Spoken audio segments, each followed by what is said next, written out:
Je gérais une salle de boxe, j'ai eu à gérer des dizaines de jeunes qui faisaient le ramadan, j'ai jamais eu à gérer une fois une personne qui faisait le carême. Tout simplement parce que le carême est tombé en désuétude depuis très longtemps. Petit tunnel carême. Le carême, c'est 40 jours, ça commence cette année le 5 mars, ça finit le 17 avril, avec une alternance normalement entre jeûne complet et repas frugal. Au départ, c'est une pratique qui est faite par les catholiques et les orthodoxes, mais pas par les protestants, et c'est surtout une pratique qui est vraiment tombée en désuétude avec le temps. On n'est vraiment pas dans une tradition culturelle où le carême, c'était quelque chose qui se pratiquait à l'époque de nos grands-parents. Selon les historiens, le premier moment où le carême cesse d'être vraiment appliqué en France, c'est à partir de l'édit de Nantes, donc en 1598, après les guerres de religion, après les vives tensions qu'il y a eu suivant le moment où en gros les protestants et les catholiques se sont affrontés. Tout le monde a peur dans les milieux politiques que le moment du carême marque en fait trop nettement les différences dans la population entre catholiques et protestants et que ça ravive les guerres de religion. Ça deviendrait, si vous voulez, le moment du carême, un moment où tout le monde pourrait voir qui est catholique et qui est protestant selon qui jeûne ou qui ne jeûne pas. Et donc politiquement, à partir de 1598,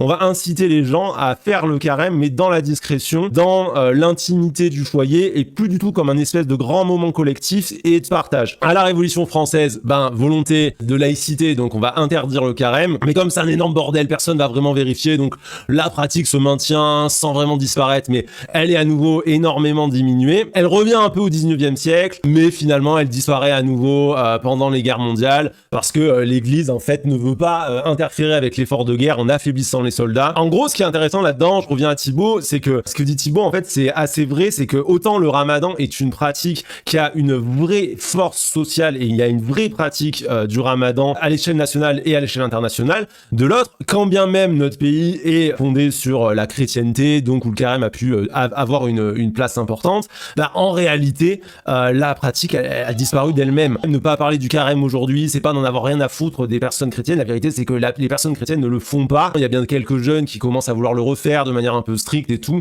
mais le ramadan, je rappelle les chiffres, c'est 2 milliards de personnes qui le font, selon Jamel El Harim, chercheur associé à l'IRMAM CNRS. Parmi les 5,4 millions de Français de confession musulmane, 70% d'entre eux pratiquent le jeûne du ramadan. Chez les catholiques, je pense que si on est à 5%, déjà on est large. On voit que c'est vraiment une polémique, cette question carême versus ramadan, qui est en fait une instrumentalisation faite par l'extrême droite, qui vise à demander l'invisibilisation des personnes musulmanes et à ce qu'on ne parle pas d'un des plus forts moments spirituels pour la communauté musulmane chaque année, en disant mais pourquoi on parle de ça et pas du carême? On parle pas du carême parce que ça n'existe pas. Et pour le coup, je trouve ça très sain, la réponse de Thibaut InShape sur le sujet. C'est très bien de dire simplement aux gens, en plus c'est un mec qui est catholique et qui a fait toutes les étapes du catholicisme et tout, il en avait déjà parlé en vidéo, et que ça vienne de lui et qu'il dise non mais attendez, moi je suis pratiquant, patati patata, à un moment donné vous le faites pas le carême, faut arrêter quoi.